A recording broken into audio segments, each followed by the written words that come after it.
സഹോദരങ്ങൾ, എൻ്റെ സുഹൃത്തുക്കൾ, എൻ്റെ മുമ്പിലിരിക്കുന്ന എൻ്റെ പ്രിയപ്പെട്ടവരെ, ഈ പൂജയിൽ പങ്കെടുക്കാൻ ഞാൻ പാലക്കാട്ടുകാരനാണ്. ഇന്നലെ രാത്രി തന്നെ ഞാൻ എറണാകുളത്തെത്തി. ഇന്ന് രാവിലെ ഈ പൂജയ്ക്ക് വരാനുള്ള ഒരു കാരണം ഇതിൻ്റെ നിർമ്മാതാവ് ജോൺസൺ തന്നെയാണ്.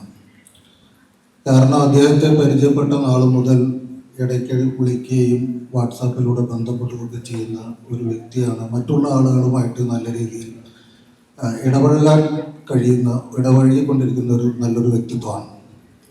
പിന്നെ ഇതിൻ്റെ പോസ്റ്റർ അയച്ചു തന്നപ്പോൾ സത്യം പറഞ്ഞാൽ ഞാൻ ഇതിൻ്റെ ഡയറക്ടർ ആരാണെന്ന് പോലും ശ്രദ്ധിച്ചില്ല. ഇവിടെ വന്നപ്പോഴാണ് എൻ്റെ അനിയൻകുട്ടിയാണ് അതിൻ്റെ ഡയറക്ടർ എന്നറിഞ്ഞത്. അദ്ദേഹത്തെയും എനിക്ക് നേരത്തെ പരിചയമുണ്ട്. അപ്പോൾ ഇവർ രണ്ടുപേരുടെയും ഈ ഒരു സിനിമ വലിയൊരു വിജയമാകട്ടെ എന്ന് ആത്മാർത്ഥമായിട്ട് പ്രാർത്ഥിക്കുകയാണ്.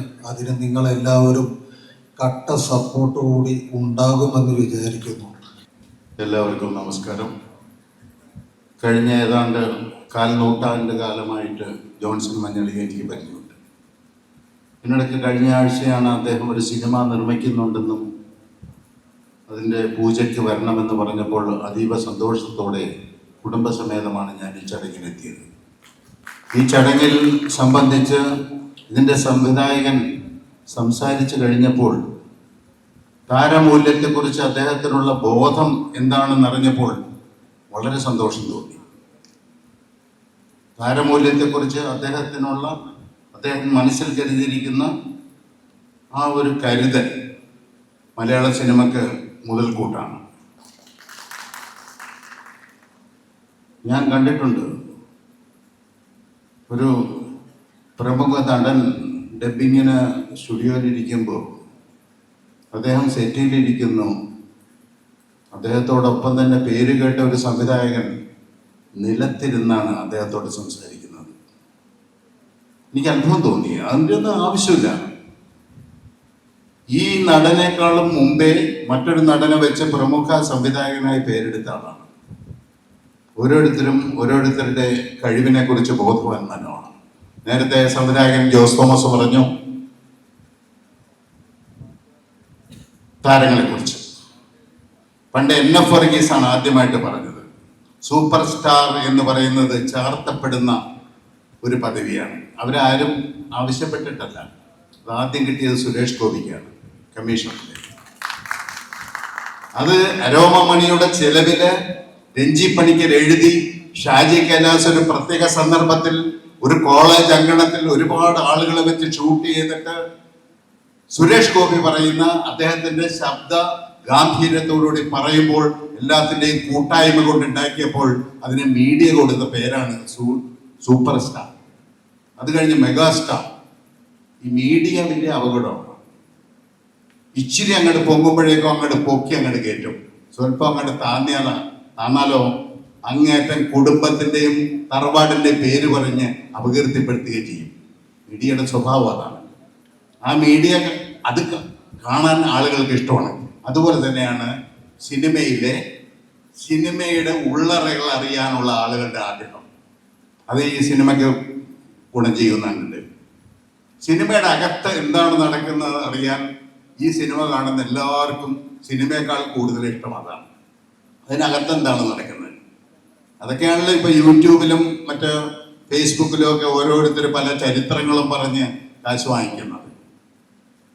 അപ്പൊ സിനിമയുടെ ഉള്ളറകൾ അറിയാനായിട്ട് ആദ്യമായിട്ട് ഇന്ത്യൻ സിനിമയിൽ തുടങ്ങിയത് കാഗസ് കാ ഫൂൾ എന്ന് പറയുന്ന ഗുരുദത്തിന്റെ സിനിമയാണ്. പിന്നീട് മലയാളത്തിലും വന്നു. ലേഖയുടെ മരണം, ഫ്ലാഷ് ബാക്ക്, മേക്കപ്പ് മാൻ, അങ്ങനെ ഒരുപാട് സിനിമകൾ വന്നു. അത് കാണാൻ ആളുകൾക്ക് വളരെ ഇഷ്ടമാണ്. അപ്പൊ ഇതും ഇഷ്ടമായിരിക്കും. ഇത് മറ്റൊരു രീതിയിലേക്ക്, മറ്റൊരു തലത്തിലേക്ക്, ആളുകൾക്ക് മറ്റുള്ളവർക്ക് വേദന ഉണ്ടാക്കാത്ത തരത്തിൽ ഇതൊരു സിനിമാ താരങ്ങൾ എന്ന് പറയുന്ന ഒരു പടം മലയാള സിനിമയിൽ ഒരു ചരിത്രമാകട്ടെ. അത് കണ്ട് കാണികൾ സന്തോഷിക്കട്ടെ. ഈ സിനിമയുടെ നിർമ്മാണത്തിലും പ്രദർശനത്തിനും വിചരണത്തിനും എല്ലാം വിജയം ജോൺസണും ഗിരീഷിനും കിട്ടട്ടെ എന്ന് പ്രാർത്ഥിച്ചുകൊണ്ട് എൻ്റെ വാക്കുകൾ ചുരുക്കുന്നു. നന്ദി. വേദിയിലിരിക്കുന്ന വിശിഷ്ടരെ, പ്രിയമുള്ളവരെ, എന്നോട് 2 വാക്ക് പറയണമെന്ന് പറഞ്ഞു. സാധ്യമല്ല. 2 വാക്കിൽ അവസാനിപ്പിക്കാമെന്ന് അത് ശരിയാവില്ല. കാരണം ഞാൻ എന്താ പറയുക, വർഷങ്ങൾക്ക് മുമ്പ്, ഇപ്പം ഞാൻ സിനിമയിൽ വന്നിട്ടൊരു 5 വർഷം എന്നൊക്കെ വേണേൽ പറയാം. അതെ, പ്രായം കുറയ്ക്കാൻ എല്ലാവരും പറയും. ഇപ്പൊ വന്നപ്പോൾ തന്നെ ഈ ഡയറക്ടർ പറഞ്ഞ് എൻ്റെ മനസ്സ് വിഷമിച്ചു. ഞാൻ കുഞ്ഞായപ്പോൾ തൊട്ട് കാണാൻ തുടങ്ങിയത്. ഇത് എന്താണെന്ന് എനിക്ക് മനസ്സിലാവുന്നില്ല. ഇവരൊക്കെ കുഞ്ഞായി വളരുമ്പോഴും ഞാനിങ്ങനെ നിൽക്കുന്നത് എന്തുകൊണ്ടാണെന്നറിയോ? നമ്മൾ മനസ്സ് നന്നായി നടന്നു കഴിഞ്ഞാൽ നമ്മൾ അങ്ങനെയൊക്കെ ഇരിക്കും. അതാണ് സത്യം. മനസ്സ് നന്നാക്കി നടന്നു നോക്കി ഇതേപോലെ എന്നെ പോലെ സ്മാർട്ടായിട്ട് ഇരിക്കാൻ പറ്റും. അപ്പോൾ ആ കുഞ്ഞായെന്നുള്ളൊരു മറുപടി ഞാൻ കൊടുത്തു. എനിക്ക് വലിയ പ്രായമൊന്നും ആയിട്ടില്ല മനസ്സിന്. പിന്നെ ജോൺസൺ മഞ്ഞളി, സത്യം പറഞ്ഞാൽ എനിക്ക് അഭിമാനമുണ്ട്. കാരണം ഞാൻ സ്ത്രീ എന്ന് പറഞ്ഞൊരു സീരിയൽ എല്ലാവരും കണ്ടു കാണുമെന്ന് വിചാരിക്കുന്നു. അതിൽ തൊട്ടേ ജോൺസൺ മഞ്ഞളി ഞാനൊക്കെ ആയിട്ട് നല്ല ഫ്രണ്ട്ഷിപ്പ് ഉള്ളതാണ്. അപ്പോൾ അന്ന് മുതൽ അദ്ദേഹത്തിന്റെ ആഗ്രഹങ്ങളാണ് സിനിമ എന്ന് പറഞ്ഞാൽ ഇങ്ങനെ ജീവനെ പോലെ കൊണ്ടു നടക്കുന്ന ഒരു വ്യക്തിയാണ് ജോൺസൺ മഞ്ഞളി. ആ അദ്ദേഹത്തിന് ഇത് പിന്തുണനായിട്ട് വന്ന ആ പ്രൊഡ്യൂസർ ആരുണ്ടോ അദ്ദേഹത്തിന് കൊടുക്കുന്ന ഒരു കാര്യം. കാരണം നമുക്ക് പല പല ആഗ്രഹങ്ങളുണ്ടാവും. ആ ആഗ്രഹങ്ങൾ സഫലീകരിക്കണം എന്നുണ്ടെങ്കിൽ ആരെങ്കിലും ശക്തമായിട്ട് പുറകിൽ വേണം. എന്റെ ജീവിതത്തിൽ എന്റെ ശക്തി എന്ന് പറഞ്ഞാൽ എന്റെ ഭർത്താവും എന്റെ കുടുംബവും തന്നെയാണ്. അതുകൊണ്ടാണ് ഞാൻ ഇങ്ങനെ നിൽക്കുന്നത് തന്നെ.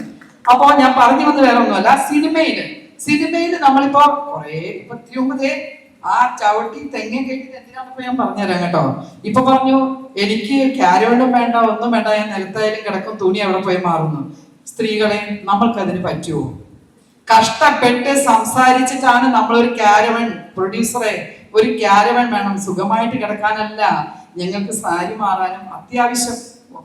ഇപ്പൊ പറയണം മുട്ട് തുറക്കും, 1, 2 അങ്ങനെ പല മുട്ടലുണ്ടെന്നൊക്കെ ഞാൻ ഇന്റർവ്യൂവിൽ പറഞ്ഞു കഴിഞ്ഞു. അപ്പൊ അങ്ങനെയുള്ള സാഹചര്യങ്ങളിൽ ഞങ്ങളെ പോലുള്ളവർക്ക് വളരെ ബുദ്ധിമുട്ടാണ്. ക്യാമറ എന്ന് പറയുന്നത് ബട്ടൺസിലടക്കം പൊട്ടിനകത്ത് വരെ ക്യാമറ വെച്ച് നടക്കുന്ന കാലമാണ്. അപ്പൊ നമ്മൾ എങ്ങനെ നമ്മൾ സേഫ് ആയിട്ട്, അപ്പൊ അതുകൊണ്ടാണ് ക്യാരവണിൽ പോലും ഞങ്ങൾ ലൈറ്റ് ഓഫ് ചെയ്തിട്ടാണ് ഡ്രസ് മാറുന്നത്. പറയാൻ പറ്റില്ല അതിനകത്ത് ക്യാമറ ഉണ്ടോ, ഇനി വരാനുള്ളത് വഴി തങ്ങില്ല. നിങ്ങൾ എല്ലാവരും മനസ്സിലാക്കുക. ഇനി ആര് എന്ത് കണ്ടാലും എന്ത് ചെയ്യാൻ പറ്റും? നമുക്ക് ഇതിൽ കൂടുതലൊന്നും സൂക്ഷിച്ചിറക്കാൻ പറ്റില്ല. അങ്ങനെ ഒരു അവസ്ഥ ആയിക്കൊണ്ടിരിക്കുകയാണ്. പക്ഷെ നമുക്ക് ധൈര്യമുണ്ടോ? ഏത് ജോലി ചെയ്യാനും നമ്മുടെ ധൈര്യവും നമ്മുടെ തന്റേടവും മാത്രം മതി നമുക്ക് ഫീൽഡിൽ പിടിച്ചു നിൽക്കാൻ. ഒരാളുടെ കൂടെ പോയി കഴിഞ്ഞിട്ട് കുറെ നാൾ കഴിഞ്ഞിട്ട് വിളിച്ചു പറയാ അതിനൊന്നും ആവശ്യമില്ല. അപ്പൊ പ്രതികരിക്കണം. നമ്മൾ പ്രതികരിച്ചിട്ട് മുന്നോട്ട് പോയി നോക്ക്. ഞാൻ ഇങ്ങനെ തന്നെ നിൽക്കും ഇനി എത്ര വർഷമാണെങ്കിലും. കാരണം എനിക്ക് ധൈര്യമുണ്ട്. ഏത് ജോലി സ്ഥലത്ത്, സിനിമാ ഫീൽഡ് ഇതിന്റെ കുത്തുകയല്ല. സിനിമാ ഫീൽഡിൽ ആരും കുറ്റം പറയണ്ട. ഇതുപോലെ പല സ്ഥലങ്ങളിലും പല കാര്യങ്ങളും നടക്കുന്നുണ്ട്. ഈ കുട്ടികളെ 3 വയസ്സ് വരെ ആളെ കൊണ്ടുപോയി കുഞ്ഞുങ്ങളെ പീഡിപ്പിക്കുന്നില്ലേ? ഇത് ഈ സിനിമാ ഫീൽഡിൽ മാത്രം എന്താ പ്രത്യേകത? ഒന്നുമല്ല. നമ്മളെ തിരിച്ചറിയുന്ന ആൾക്കാരെ, എന്റെ ബ്രദറിന്റെ കൂടെ പോയാലും അനൂപ് പോയി വേറെ ആളാട്ടോ എന്ന് ഞാൻ പറഞ്ഞു കേട്ടിട്ടുണ്ട്. എന്റെ ബ്രദറാണ്. അപ്പൊ അത് ഞങ്ങൾ സിനിമാക്കാരുടെ ഒരു അറിയപ്പെടുന്നൊരു പ്രോബ്ലം ആണ്. പക്ഷെ ഇതൊന്നുമല്ല. സിനിമ എന്ന് പറഞ്ഞാൽ ഇഷ്ടപ്പെടുന്ന ജനങ്ങൾ ഒരുപാട് പേരുണ്ട്. അതിന്റെ പുറകിൽ പ്രവർത്തിക്കുന്നപ്പോ ജോസേട്ടനൊക്കെ പടങ്ങളിൽ ഞാൻ ഒരുപാട് അഭിനയിച്ചിട്ടുള്ള ആളാണ്. മനസ്സിലാക്കാവോ? ഞാൻ ഇപ്പോഴും പറയുന്നു അതിവിശാലമായ ഒരു ഷോറൂം.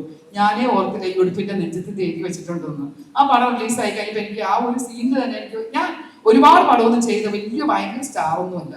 ഞാൻ വളരെ കുറച്ച് പടത്തിൽ പുട്ടില് കുറച്ച് തേങ്ങ ഇടുന്ന പോലെ കുറച്ച് സീൻ ചെയ്തു വന്ന ആളാണ്. പക്ഷെ ഞാൻ ഇപ്പൊ നിൽക്കുന്നത് 1 കോടി രൂപ ലോട്ടറി അടിച്ചാൽ പോലും കിട്ടാത്ത ഒരു അവസ്ഥയിലാണ് ഞാൻ നിൽക്കുന്നത്.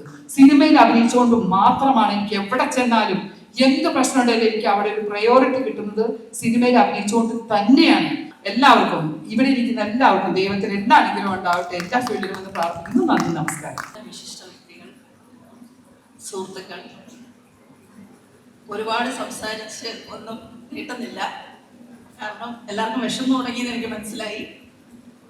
പിന്നെ പ്രിയങ്ക പറഞ്ഞതുപോലെ ഈ സിനിമാ ഫീൽഡിന് അതാണ് എനിക്കും പറയാനുള്ളത്. ഈ ഒന്നടങ്കം എല്ലാവരും കൂടെ ചേർന്ന് ഇപ്പൊ ഈ പറഞ്ഞ് കുത്തി നോവിച്ചുകൊണ്ടിരിക്കുന്ന ഒരു സിറ്റുവേഷൻ മാറണം. അത് മാറും. അതിൽ വലിയ അത്ഭുതമൊന്നുമില്ല, മാറും. നമ്മളെല്ലാം ഇത്രയും വർഷം 10-30 വർഷമായി ഈ ഫീൽഡിൽ തന്നെ നിൽക്കുന്നതും അന്തസ്സോടുകൂടി തന്നെ ഞങ്ങളൊക്കെ ഇങ്ങനെ തല ഉയർത്തി ഇവിടെ നിന്ന് ജോലി ചെയ്യുന്നതും അതേ അന്തസ്സ് ഞങ്ങൾക്ക് ഈ തൊഴിലിൽ നിന്ന് കിട്ടുന്നത് കൊണ്ട് തന്നെയാണ്. അത് ചിലര് എന്താ പറയാ, അതെല്ലായിടും ഉള്ളതുപോലെ ചില കാര്യങ്ങൾ അവിടെ ഇവിടെയൊക്കെ നടക്കുന്നതിനെ മൊത്തത്തിൽ കൂട്ടിച്ചേർത്തുകൊണ്ട് ഈ ഇൻഡസ്ട്രി മുഴുവനായിട്ട് എല്ലാവരും ഒന്നടങ്കം മോശമായി ചിത്രീകരിച്ചുകൊണ്ടുള്ള ഒരിത് നമ്മുടെ സാധാരണ ജനങ്ങൾക്ക് ഉൾക്കൊള്ളാൻ ഈ പറഞ്ഞ കുറച്ച് സമയമെടുക്കും. പക്ഷെ അത് മാറിയിരിക്കും, ഉറപ്പാണ്. ഞങ്ങളെല്ലാം ഇവിടെ തന്നെ ഉണ്ട്. ഇനിയും ഇവിടെ തന്നെ നിന്നുകൊണ്ടാണ് ഞങ്ങളുടെ ജീവിതം മുന്നോട്ട് പോകുന്നത്.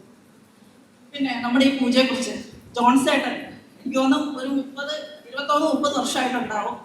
ഞാൻ അഭിനയത്തിലേക്ക് വന്ന സമയം ആദ്യം ചെന്നൈയിലായിരുന്നു എൻ്റെ അഭിനയം തുടക്കം.